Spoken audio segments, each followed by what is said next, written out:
Hi there, welcome to the Raising Cinephiles podcast, a show about passing on your love of cinema to the next generation.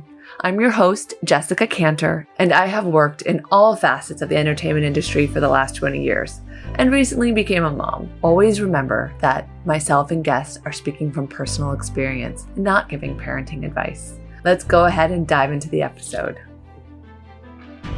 Today, I am so excited to welcome Laura Morton. She's the co-director, producer, writer, creator of Anxious Nation, an award-winning documentary currently streaming on Amazon Prime. To go by Amazon Prime Video. I'm so excited to discuss this documentary and, of course, her journey to making it and into loving cinema. So thank you, Laura, for joining me here today.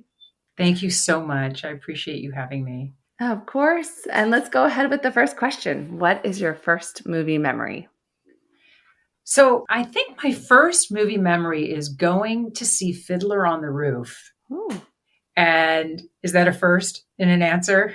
No, this Fiddler on the Roof has actually come up a few times on the podcast. Oh, that's interesting. Well, I was very young.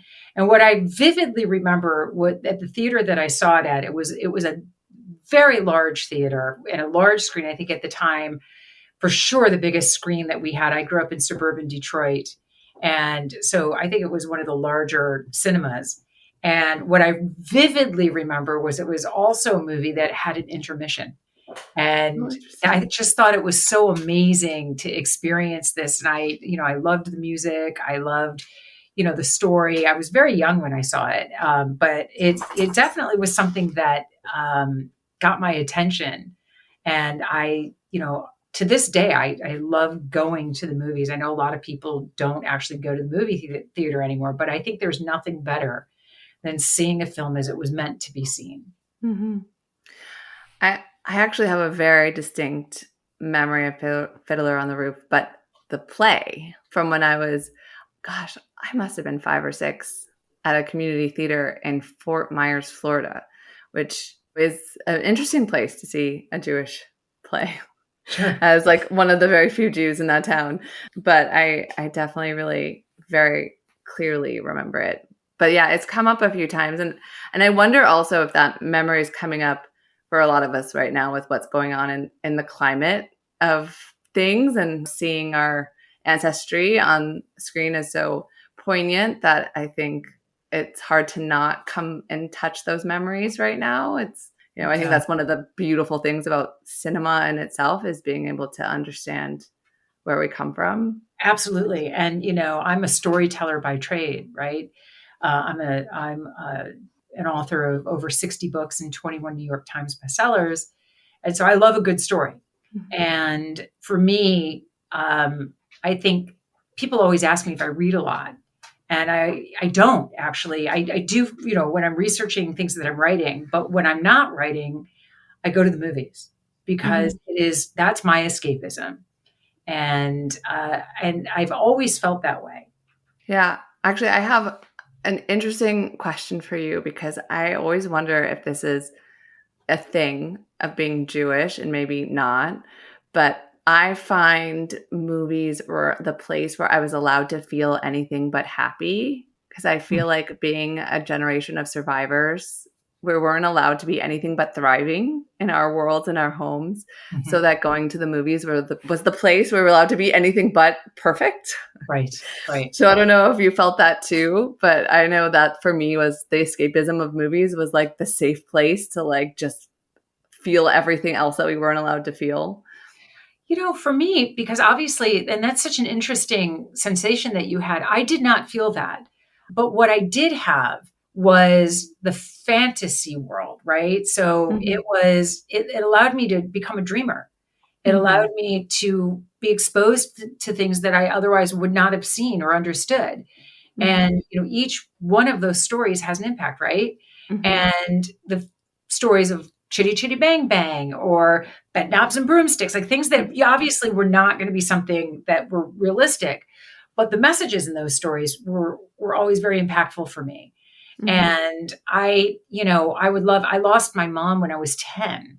So I would always love going and seeing these movies that either showed like just a wonderful, loving, caring mom because I didn't have one, or that sense of loss so that I didn't feel like that kid, right? I didn't feel like oh, that's the girl whose mom died, or, her life must be so sad. But there was a connection to those sad stories. Like, I remember I was in college when I saw Terms of Endearment. Mm-hmm. And I went with my really good friend who I grew up with, and she had lost her father. I lost my mother. And we were coming home from class one day. I said, "Hey, do you want to go see this movie?" Neither one of us really knew what it was about. And we were crushed, right? We Yeah, were that's a tough one. crushed. Yeah. And yet it was such a impactful film because who doesn't want to feel seen and heard? Mm-hmm. And I think we both felt understood and seen and heard, and that it was okay for us to cry and feel those emotions. And it had been, for both of us, it had probably been, we were in college, so I'm going to say 7, 8, 9 years since we lost, our respective parents, right? And as a kid, I remember after I lost my mom, I was going to summer camp, and they just pushed me right back into camp, and which is what we do, right? And especially as people of the Jewish faith, you just got to go, right. Like, you've had your 7 days of mourning, you're going right back to camp. Yeah. Mm-hmm. Life is for the living. And Mm-hmm. so, I still, to this day, I enjoy a good tearjerker. It's so cathartic. Yeah. Yeah. Yeah. And sometimes, like, I mean, I've had my time where, like, I would watch Love Story, just Mm, like I knew what was going to happen, yeah. but I would watch it. And my mom and I used to watch Beaches together and cry. And I remember when I was doing the podcast, and I asked her one day at dinner, and I was like, "Did you ever talk to me, like, contextualize, like, what was happening in that movie?" She's like, "No." I was like, Yeah, "Thanks, I Mom." mean, I remember Ordinary People, which dealt with Mhm. suicide. Like, Mhm. there were some heavy movies in that era, Yeah. and on topics that people were not talking about. Yeah. I mean, I also think that's like the success of Grey's Anatomy. I mean, there was a time for me in my early 20s when I was working on a TV show at the time, and it was tough. I was an assistant. It was moving fast, and I would have my weekly cry watching Grey's Anatomy just to, like, have that get it out, stress cry, and it was what I needed, and I did it for, like, years. Yeah. Yeah. And I do think that we need those outlets. But isn't that the beautiful thing of film, Mhm. right?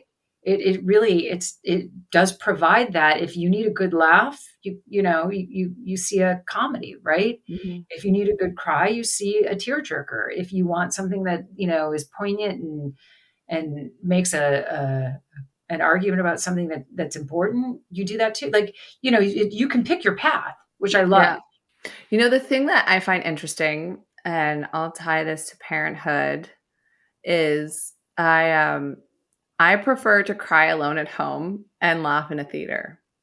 And as a single mom by choice, I find the sad, hard moments really easy alone, and the happy moments really lonely.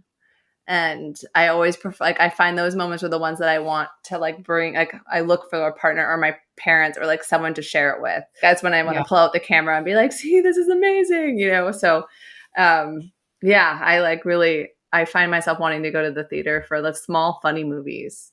Well, it's interesting because I'm also a single mom by choice. I don't know if you knew that. Oh, I Um, didn't. I had my daughter very late in life, and did 7 rounds of IVF, and 7, 2 years. seven. I did two How years long? of IVF. I did 2 years of IVF. Yeah. So So I, like, three I full rounds, a bunch of canceled ones, the whole. I know your story, girl. And, I totally know that story. But one thing that I have done with my daughter, and she also, my daughter's going to be 16 this year, and we've always watched movies together, and we've always, and I've shown her movies that I grew up on, which is so, I think, apropos for your podcast.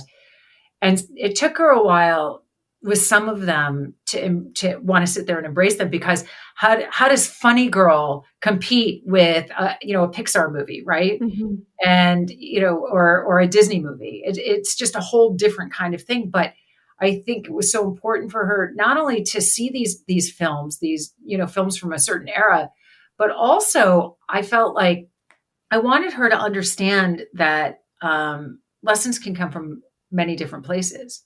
But Mhm. I also wanted her to understand what impacted me. Mhm. And so, Funny Girl is one of those movies. I think The Color Purple is one of those movies. And then we recently watched the remake. Mhm. Um, and then we have good conversations around it. And Mhm. we always have. So whether it was a movie that she wanted to watch, like Frozen, Mhm. um, or a film that I wanted her to watch. Like that, it really has been a wonderful experience for us to share that together. Mhm. And I have a girl, so that makes some of that a little easier. The princess movies and stuff like that, right? Um, but I think with a boy, I think it might it you just have to choose your movies differently, right? I love all movies as like as a cinephile. Like I really do love all forms of movies. Right now, like we're in the Pixar state. I mean, he's 2.5, but like he can sit through a movie, and so I'm super proud, and he's really into cuddling and watching a movie together in the mornings. Like that's our time to bond before the day starts. And he's really into Wally, which I'm very proud of. Like, I'm very proud of that one. And he'll ask for it, and then it's a mood thing. Like he's into trains, so we watch The Little Engine That Could, and he's really into trucks, and so we do watch a TV show on that's beautiful called Trash Truck on Netflix by the son of the guy who did Little Mermaid. It's like just a beautiful, slow content. And I put on some like Peter Pan, like the live action Peter Pan and some of those, but they're still just a little too advanced for him to stay with the story. But I did for his second birthday, the Red Balloon live action in the movie theater. That's And I great. cannot My wait to favorite book take growing up. it's amazing. Yeah. That one. I'm gonna do, I think for his fourth birthday, ET in the movie theater. Like I'm gonna if I have to rent a print, I will. Like if I'm gonna make sure that happens for him. Like certain movies, like I want him to see in the movie theater. Like I'm gonna make it a thing, and then he'll trust. Like when I say, okay, we're gonna see another Spielberg movie together, that he'll watch it with me at home. Right. Um, and but I'm excited for him to discover stuff. Like my brother loves Bruce Lee, and so letting him discover some of that stuff with my brother, and whatever he's into. But I also am showing him some female driven. Like he loves Moana. Like I want him to see strong women too. I want him to know what that looks like. Great. Yeah. Yeah, for sure. And that's what I mean is that these lessons and these, the role models can come from a lot of different places. Mhm. Yeah, and showing him like international movies too. I have just started, and I hopefully will change my life. I have an au pair from Colombia, and I'm really hoping that he learns Spanish. And so I really hoping I start watching some Spanish TV and native language cinema, so that he understands other cultures also, because that's really important to me, that to be open-minded, to just natively understand that our way isn't the only way. Hmm. Hmm. That's great. That's really great. And I love Yeah, that you're doing this podcast. thank you. Yeah, it's super fun. I mean, in true nature, I'm doing our episode out of order, but I normally would ask you kind of what movie going was like with your family, and going into kind of high school and college, and when you went from your parents choosing movies for you to you choosing movies for yourself. So like how did you find your agency and finding your taste? Going to the movies was a big deal when I was little. It was Mhm. like it was an event, right? It was like going to I mean, I don't maybe I won't say like Taylor Swift, but it was like going to a concert for sure. And it was fun because I could always get a box of Good and Plenties. Mhm. And that was like, and I remember the commercial where you would shake the box because it would sound like the train, right? I'm a little older than you, but it was an event.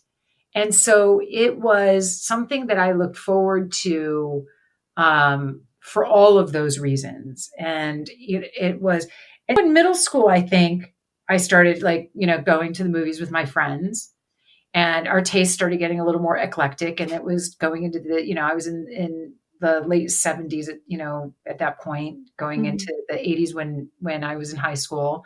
So all of those great movies, the 16 Candles, The Breakfast Mhm. Club, all of that stuff, that's what we were going. And it was aimed at us, Mhm. again, feeling very seen and heard. Mhm. And I mean, who didn't love St. Elmo's Fire? And so all of those movies were right around that time period. And I don't recall ever going to the movies with my family from like high school on. It was always something I did with my friends. It was social. Look, we didn't have our phones and social media and Snapchat and Instagram and TikTok. This is what we did. We actually got together and did something. And then we might go out for a hamburger after and talk about it, Mhm. which was amazing. That was how you connected with your friends, and that was how you had community. And that's just something that kids don't do anymore. My daughter very rarely goes to the movies with her friends. They might stream something here. If it's a big movie, my daughter, because she grew up the way that she did, she likes the epic films like Baz Luhrmann films, and she loved Elvis and Priscilla, and the films that are of interest to her. Even Hamilton as a film was something that she really really loved, even though she had Mhm. seen the play numerous times. But and she's gotten her friends excited about it because she has that passion. Mhm. I'm really, really curious about Gen Z. I've been researching a lot because I write. I feel like I write hoping that generation will my work, my writing for film, independent film will resonate with that generation. And I'm not sure they're being seen right now from Well, the film studios, like in the film companies, because they're so like their connection to media and each other is so different than what we can understand. And and like it's Stranger Things actually is about my generation, right? That, as kids that were growing up in the 80s, right? And I mean, I was a little older than those kids in that show, but I marvel when my daughter is singing songs or, listening to her Spotify, and she has a playlist that is literally like what I grew up on. And I think, how do yeah. you even know this song? And, but there is not a lot of content that is talking to Gen Z, maybe the older part of Gen Z, but certainly not the teenagers that still fall into that category. I think that's really observant to point that out. Yeah, I think I think I from my research, and since you have a 16-year-old who is like exactly who I'm curious about, I feel like they want craft, quirky, genre bending, like nothing can fit in a box for them. Um, And I think for some that is very true, and I think for others, look, it's like the reboot of Mean Girls, right? Or Barbie. Look at that. Like, look at the phenomenon of Barbie this year, and in some ways, the only thing I know that stays the same is change, right? But like, it's the story is still the story. It's still. did that speak to your daughter or did that speak to older and younger? I felt like that spoke to millennial and their children. So my daughter and her friends really liked the Barbie movie. They were very Okay. into it. I would agree with you on the millennial. We have a neighbor who is the parent of much younger kids, and she loved the Barbie movie. Um, I thought it was very clever. I love that it was a female directed movie, and I did not think it was the movie of the year. But I appreciated everything that went behind it. Margot Robbie makes a cameo in our film, so we were very much excited for her. Mhm. Um, but then if you look at some of the other movies that were out this past year that were nominated and that won, like there's very strange stories being told, and so it's. I mean, but this is what the kids entertaining the kids is a lot harder than it used to be. Yeah. Everything is retro, right? My daughter and her friends have watched The Breakfast Club, and they've Yeah. watched some of those movies, right? 16 Yeah. Candles. So it's retro, but that is going back to an era that in some ways I think they crave. Yeah, I mean, I read this New York Times article about how rom-coms are resurging and it's about connecting in love without technology, which I think is super, super interesting. It's like how do we ask someone out? Like how do they don't know how to do that, right?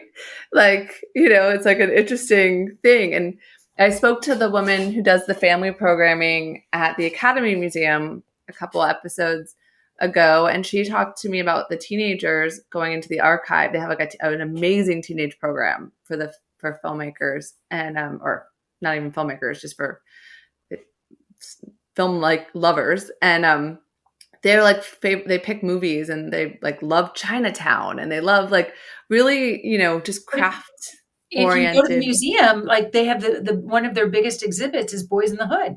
Mm-hmm. Yeah. That's where I think like simple craft, like the early Spielberg, the like simpler, slower, like I almost feel like I wish they could do a screening of like Stand By Me and like some of those like slow teen adventure type movies. I think that would really speak to them. I'm trying to remember the movie Goonies. Yes. The kids love that movie. I love that movie. I took my daughter and her, and I'm air quoting, right, boyfriend. They were like 10. And but I took them to the drive-in to see Goonies. Yeah, that was an adventure for them. Are you in LA? I'm in San Diego, but I took them in upstate New York. Okay. We had a home in upstate New York for many, many years, a big horse farm. And that was like where you could go to the drive-in movies, right? Yeah. And it was really a fun thing to do. And even that's so different now. Yeah. But I'm glad that my daughter has had those experiences. Yeah, there's something here. I also had them on the podcast. Synespia, which is an outdoor screening series at the Hollywood Forever Cemetery. And they do a lot of those. They did Goonies last year, so that's why I was curious if you went to see it there. And they do a lot of those films from the 80s and some great craft films. And I actually they're one of my favorite Instagram accounts because they grab similar scenes. If there's a lot of rain in LA, they'll grab like rain scenes from movies and see if you can name all the stills. That's awesome. It's really fun account. That's it's cool. Really fun. This is we're talking about your daughter and reading a little bit. You said she's the inspiration behind Anxious Nation. And I was wondering if you could talk about that a little bit. Sure. So Anxious Nation is a documentary that I made because I'm the parent of an anxious child. And I felt that I was failing as a parent, especially as a single mom, right? Mm-hmm. And the idea came to me in 2018. My daughter had been struggling with anxiety for 7 years, and it was only around that 7-year mark that somebody actually made a proper diagnosis as to what was going on. And I just had my head down, and I thought, like, I'm doing this all wrong. And I thought what was happening in our home was only happening in our home. So I put a post on Facebook, right? Because what else would you do? Mm-hmm. And I literally just one line, kids and anxiety, who's dealing with it? And this was 2018. And people were not talking as openly about mental health as we do today. Mm-hmm. But I got a lot of responses. And it wasn't just my responses on Facebook. It was the private messages I started to get from people that I knew, people that I socialized with. And we had never talked about what was going on in our homes, right? Too much shame, too much stigma. And other parents feeling exactly as I was feeling, like we're screwing this up. Mm-hmm. And in the process, we're messing with our kids. So, I pushed back and I thought, this is bigger than a book. Like this is so much more than a book, and which is, all I really knew. And I thought, I think I have to make a movie about this. Mm-hmm. And that was in like October of 2018. By March of 2019, I had raised all the money that I needed independently, simply by having this conversation from other families who were also struggling, who also felt like if they could get behind something like this, it could help so many families. Mm-hmm. And we set out to make this movie. We started filming in the end of summer 2019, and along came COVID. And which was for us kind of a bonus, but it also made our storytelling a lot harder. Lucky for me, I had sent 14 cameras out to our families just before lockdown. Mm-hmm. So a lot of the footage that's in the film is shot in real time by our kids and their parents, Mm-hmm. and their bravery, their courage, their vulnerability, their willingness to be raw is so extraordinary. Mm-hmm. My daughter and I are also in the film because we couldn't ask another family to do what we weren't willing to do. Mm-hmm. And we spent another year or so filming over, this period of time. My daughter was 11 when we started to film, and she was 14 when the film came out. So, sorry, she was just about 15. So almost 4 years that it took us to film. And the film has gotten so much attention because this is such an important topic for everyone, I think. I don't know anybody who isn't suffering with anxiety on some level. And if you don't, you know somebody who does. You love somebody who does. Mm-hmm. And we wanted a film that gave resources to people who, either didn't know where to turn, have nowhere to turn, don't have the resources to be able to get help. We wanted to provide something to them so that they knew what was going on in their home is happening in all of our homes. And, they're not the weirdo for it, right? Like we have Emma Stone is in the film at the end, and she's like, don't think you're a weirdo because we're all weirdos, right? And we're all going through this. Yeah. So I'm really proud of the film. I'd never made a movie before. Mm-hmm. My director of the film, I'm the co-director, is an Academy Award-winning filmmaker, Vanessa Roth, who did Daughters of Destiny, and she has done. She did the Mary J. Blige documentary, and she does a lot of really amazing impact films. And she didn't want to make this movie with me. Turned me down for a long time, and we were probably 2.5 years into filming when I finally got her to say yes. And she said yes because she is also the parent of anxious children, and she saw the impact that COVID had on her family and on her kids. And she thought there is not a more important film to be working on right now than this. So I got Vanessa to come on board, and we actually scrapped the first cut of the film when she came on board and started from frame one. And she built this beautiful, beautiful film for us. That's amazing. And so you mentioned that it took a while for your daughter to be diagnosed with anxiety. What was confusing about it? Well, first of all, doctors are so quick to go, to physical health, especially with our children. And, why would a 3-year-old be anxious, right? And so it must be something, it has to be something in her physical health. And in all fairness to the doctors, this again was, many years ago where our youth mental health, we were already in crisis. Let's be super clear. We were already in crisis in 2018 when I decided to meet the state of mental health among our children was already the highest it had ever been. And we know there's a lot of reasons that contributed to that meteoric rise. But doctors, the pediatricians weren't there, right? They didn't have the knowledge or the understanding that in fact a 3-year-old can be anxious. And, for my daughter, so I was told over and over and over again by her pediatrician, by a therapist, by specialists that it was something, it had to be her diet, right? There's something in her diet that's making her act this way. There's, she's just being defiant. That's typically, what a girl her age would do, right? She'll grow out of it. Mm-hmm. So it was just kind of blowing it off. And, and as a parent, you think, this is what the doctors are telling me, but I know something is wrong. Like, I know there's more to this story. And I knew it wasn't her diet. Like 100%, I knew it wasn't her diet. And that got really frustrating for me. But certain behaviors, I just didn't recognize. I didn't come from an anxious background. I'm probably more anxious today than I've ever been. Mm-hmm. But because I have a much greater awareness of it. And if you want to know what anxiety is, make a film about anxiety for 4.5 years. That'll make you anxious. Mm-hmm. But there were things that, like her separation anxiety, which I can label now, right?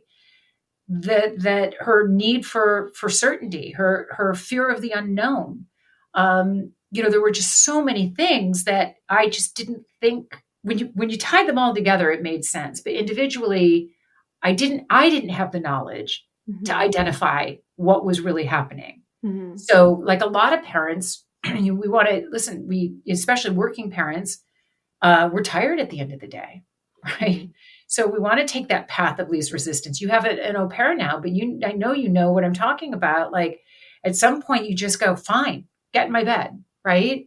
Or I'm not coming in there again to tell you there's no monster under the bed, or whatever it is, right? Yeah. Fill in the blank in your house, because it's something different for everybody. It's not a one size fits all problem, right? Which means it's not a one size fits all solution. And that's really what's so important to understand. But it's having the awareness that what your child is feeling is real for your child. We tend to process through our adult mind. What's the big deal? I'm just going to dinner. I'll be home in 2 hours. Why is that a problem? But for her, it was a problem. For my daughter, it was a problem. And, we justify and we don't want the confrontation, so you accommodate, right? And parents who say they don't accommodate are better parents than I am, because most of us do. And at some point, right? Not all the time, but at some point we give in. And because it just is easier. You know what? I want to go to bed. I've had a long day. Oh, I've had those days where I'm like, please just go to sleep. Yeah. Like, right. And so you accommodate because you just want to go to sleep. So, it's all of these things that just layer on top of layer on top of layer on top of layer. And eventually somebody said, your daughter is anxious, right? Like, that, like in a way that was almost like, how could you not know this? And then I felt even worse. Right. And then when I did all the interviews with all these amazing experts who are in our film, and we if I had a basketball team, I have the all-star team for youth mental health. And every time I interviewed one of these experts, I learned so much. I took so many things away from those conversations. And then I felt even worse about myself as a parent, because then I totally knew I was doing it all wrong. But it was a great opportunity for me, because I think it's really important for parents to know there is no such thing as a perfect parent. We're all learning as we go, and that we have to cut ourselves some slack. But if we have the opportunity to learn and grow and be better, wouldn't you want to do that? And that really was my biggest takeaway in making the film. And I think when people watch the film, I think there is a lot of opportunity for parents to see things in other people's homes that they may recognize in their own behavior. Yeah. And so what can we do about that? Yeah. I wish there was like a pregnancy movie list that you could watch so that you had like some skills you should create one. You had a baby, because and reading lists, but I feel like, we have so much going on. There's so much anxiety about having a child whether you're like purposely chose to have a baby like we did, or you had an oopsie baby, or for whatever circumstance. But then also it was so interesting. This is my second au pair. My first au pair didn't work out. She was with me for 2 weeks, and she was telling me how strange it is in America, because in her country, in Italy, her grandmother helped raise her, and it was her whole family. And it's so strange that you would bring someone else into your family to help raise your child. And I was like, America, the au pair program is the nicest thing we have for childcare in America. Like, we literally have nothing to help us. And the results is your movie. The results is we have no room to actually learn, because we're just surviving. And the consequences parents are exhausted, right? So if they're dealing with an anxious child, if they're dealing with a child who's struggling with their mental health, and it could show up in a lot of different ways: ADD, ADHD, OCD, anxiety, depression. Listen, you think that a 5-year-old can't feel any of those things, but they do. Well, we don't have room to create the right attachment at the young age, so that they have no hope but to have those things, because we don't have the support from our governments to have the space to create healthy attachment. So it's like a no-win battle. It is. And our government has kicked the can on, particularly on mental health, for decades. It's not something new, right? We've been anxious for decades. I had footage going all the way back to Eleanor Roosevelt talking about the state of mental health in this country, and John F. Kennedy closing all the asylums. But he wanted to build a better system and never got around to it, right? But closing all the asylums. So what have we done in this country? We've criminalized mental health. So when you see somebody on the street, if you have a heart attack and you fall to the ground and you're walking on a sidewalk in any city USA, they're going to call an ambulance for you. If you have a psychotic break, they're calling the police. Yeah. And you're going to jail, And also it's like you get arrested for taking drugs to numb your pain, but if you go to the doctor for pain, they give you drugs. Yeah, it is a confusing cycle, right? cycle. It is, but when it comes to our kids and their well-being, I'm a big believer that we have to treat their emotional health exactly the way we treat their physical health. So that I think when you take your son to the pediatrician, they should be doing a mental health check on him now, even now at 2.5, right? I think it's so important that you have a baseline, because if something changes, right, then how do you know? And so obviously the pediatricians aren't trained for this. It would require bringing in a mental health professional into their offices. But I think it's what we need to do. I actually believe, you were talking earlier about Gen Z. I think that generation is the first generation that has the greatest shot at breaking this cycle as parents, right? Because they're the first generation that is so open and willing to talk about how they feel and what they're going through, and how hard things can be for them. And a lot of people, throw their hands up and think that these kids are soft and we coddle them. And, the fact is we do sometimes, right? But I don't think that defines this generation. I think that this generation actually has it within their ability and capability, because all of the people that I'm dealing with who are creating apps for kids' mental health, for youth mental health, are Gen Z. They're looking for ways to solve the problem. I'm talking to these young entrepreneurs all the time, and I'm so impressed because they know that there is an issue. They deal with it, right? And they don't want their kids to deal with it. The difference is you've got millennials who never dealt with their, or older, right? Baby boomers, Gen X, whatever. They didn't deal with their mental health issues. So they're parenting in such a way where they don't want their kids to feel the way they do. So they're stripping them of resilience and stripping them of tools, and, and not giving them what they need to be able to go out and be productive in the world. And, they rely on schools. Schools are ill-equipped. They're understaffed. They're underfunded. And schools are saying, we have your kids X number of hours a day, but they're your kids.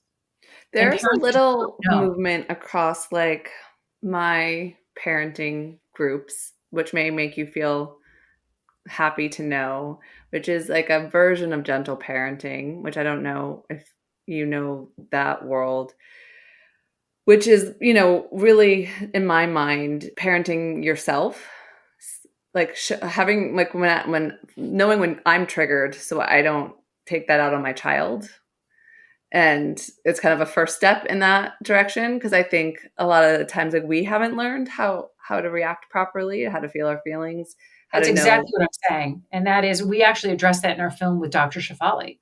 Yeah. And so like I, know when I'm triggered, and if I'm like having a hard time, say, hey, kiddo, I'm having a hard time right now. I need to take 10 breaths. Will you take 10 breaths with me and calm the situation? Or say, are you having a hard time right now? What do you need? And like my son will come over to me and goes, I need space right now. I mean, he's 2.5 years old. He'd be like, I'll be talking to him and he's having a hard time. And he goes, I need to talk now. I need to talk. I'm sad right now. And I was like, are you sad? He goes, no, I am not sad. I am Miles. I'm like, okay. Sounds like you're doing a very good job, Mama. Thank you. But I've been studying and working really hard at this for these reasons. And I think social media is good in this way, because there are some really good parenting advocates online that I like really have been learning a great deal from. Yeah, I think that there actually is, many more benefits to social media than social media gets credit for, right? And so I would agree with you, and I think it's great where wherever you're getting your information, if it's working for you, that's what it's all about, Yeah. right? So if you're getting it from TikTok, or you're getting it from my film, or you're getting it from reading an article, whatever it is, I'm not young enough for TikTok. I'm on Instagram. On TikTok, but yeah, Instagram also has great influencers. Yeah, but like, I love Mr. Chaz. I don't know if you follow him. And he has this whole chart about like your emotional state, your fight or flight state, your emotional state, and then your executive state. And that whole, like, if you're in any of those states, you can't make decisions until you're in your executive state. And it's so interesting because you can take that into the adult world. And like, I'll even see my mom like having moments. And I'm like, Mom, did you make that decision from your emotional state, not your executive state? Yeah, that's great. I think it's really like, it's a helpful way, to just, of course, none of us are perfect. No, I mean, and the goal shouldn't be being perfect, right? Mm-hmm. The goal should just be, I think, being conscious, being aware, and and every day you can grow that. Yeah, I saw something from Dr. Becky. Do you know her? Who says like, the goal isn't to be perfect, but knowing that you can repair. And that's I think that's her that said that the repairing is the most important part, knowing that you're not perfect. Yeah, Lynn Lyons talks about that a lot as well, who's fantastic. Lynn Lyons. Mm-hmm. And you would love her podcast. Not that I want to promote somebody else's podcast. No, it's great. Her podcast is called Flusterclux. Okay. And she is, I think, really brilliant when it comes to these topics. And you're in a good place to start listening to Lynn, because your son's still young enough where, you can build your arsenal, you can build your skill set. I definitely need them right now. Yeah. We're in that like touch everything stage, the scientist stage. Yeah. Well, hopefully, you'll watch Anxious Nation, and that'll become a resource and tool for you as well. And that is, listen, making a movie. I always tell people that documentaries are not for the faint of heart. And you do not make a documentary to make money. You make a documentary to have an impact, to create an impact, and to help change whatever it is that you are, delving into. And we have a lot of room for growth around mental health in this country. Mm-hmm. And globally, it's not just an issue in our country, although we are the most anxious nation on the planet. Mm-hmm. So it's really important to know that this problem is not going away. It's not getting better, not anytime soon.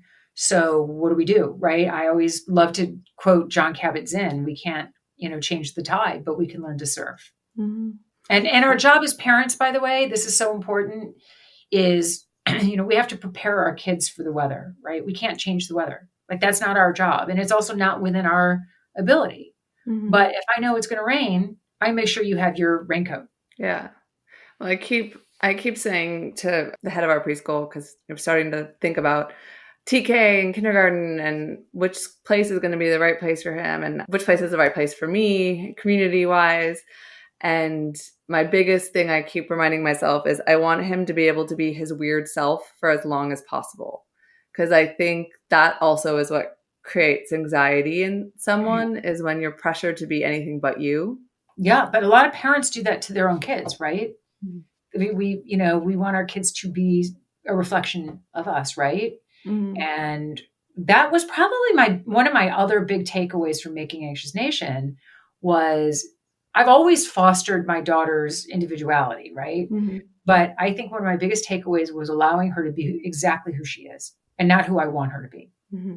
Because that's just a battle that is endless if you try to, create a persona when that person is just not that persona, right? My daughter is never going to be a mathematician. It's just not her thing. Mm-hmm. So, hammering her about that isn't going to help her. Yeah. It's like, let's just let you pass that math class and let's focus on English. Yeah. Yeah. I mean, it's, and a lot of parents really don't understand that. And they put pressure on their kids to, you've got to get into an Ivy League school. You have to go to college. I mean, I think some of that is changing now, but I think, traditionally that's been the trajectory, and schools in particular put a lot of pressure on the kids that drive them to that path, right? Career and college. And kids not all kids really want that path anymore. And it's a big number actually that don't. But when you put career and college over their hearts and souls, you're going to see a great divide. Okay, I have one more question and then my last question, which is, sure, after making this movie, and I know you write a ton of books, do you think you're going to make another movie? People ask me that a lot. This was really hard to make a documentary and then make a documentary about anxiety and mental health in the middle of a pandemic. Mm-hmm. So for today, my answer is no. But there are things that keep kind of popping up that make me go, well, maybe I could sink my teeth into that. I would do it a lot differently. And I probably wouldn't, I don't know if I would stay in the lane of mental health. But I think there's still so much to do with Anxious Nation. Mm-hmm. And I think, it's really important that we continue to take it into communities and allow people to have access to this film. So for today, I think my focus is strictly on Anxious Nation, but I would leave the door open for the right project. And I think Vanessa Roth and I would love to find something to do together again. We worked really, really well together. And I want to thank you very much for allowing me to share the film with your audience. Yeah, of course. And you want to stay in the doc world? Well, that's another great question. Believe it or not, my daughter has an incredible idea for a film that is, if I do another film, it'll probably be working on that.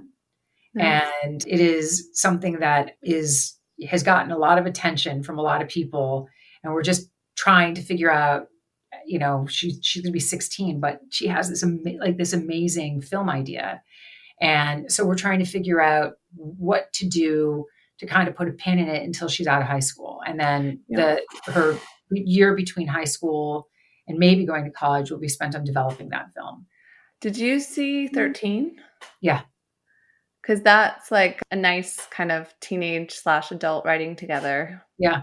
Yeah. It was great. I mean, she has big dreams. Mm-hmm. And I want to foster those dreams. And and I'm working with her because it allows me to give her skill sets that'll be good for anything that she does, right? Mm-hmm. Commitment, passion, having a plan, what's your strategy, and doing the work. Mm-hmm. Right. So she can develop those things, then, she has a great deal of opportunity ahead of her, regardless if she's doing the film or anything else. So we'll get to my last question, which is a film recommendation for my son. And I don't have to show it to him tomorrow. It can be when he's older so that he will fall in love with cinema. Can I give you two? Sure. Okay. So the one that really came to my mind first was Inside Out. Mm-hmm. I think, and there's I think there's a part 2 coming out. With anxiety as an emotion. Exactly. And I think the film does such a great job for all of us. It isn't just for our kids, but I think it does such a great job of normalizing that we all have feelings. Mm-hmm. And identifying them and not being afraid of them and not falling apart because of them, but learning to be resilient and grow. Mm-hmm. Right. So, and then I think the other film that I would say, because there's so much about this film that I love, the cinematography, the music, the visuals, the story, is Out of Africa. Yeah. That's a beautiful film.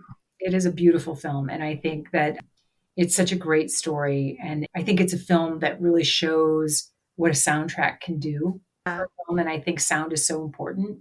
For sure. It gives you such presence in a movie. Yeah. So those would be my two. But I for the initial one that came to me was Inside Out. Yeah, we actually, one of his friends, that's their favorite film, who's 3. And so we tried putting it on, but I don't think my son is quite there yet. He was really interested in the train that goes through. That's where he got kind of into, but he wasn't grabbing the concept yet. So I'm going to try again. You should be able to watch Polar Express this year. I think he'll be into that one now. I think I'll put that one on I need another train movie. I'm getting close to my limit of Little Engine That Could. Yeah, I mean, Polar Express is a fan favorite in our house. And when we had our home in upstate New York, there was actually a Polar Express that you could take during the holidays. Where in upstate? We had a place in Saratoga Springs. Okay. And so we're going to spend some time in Millbrook. So Millbrook is beautiful. Yeah. Wanted to know if I was going to be able to get him on a Polar Express. That's because I don't know if they have a Polar Express there. They are kind of all along the way. But I think there's one in Hudson, which isn't that far. Okay. Yeah, but only during the holidays. Okay. Yeah. He'll go crazy for that. It's pretty amazing. It's pretty amazing.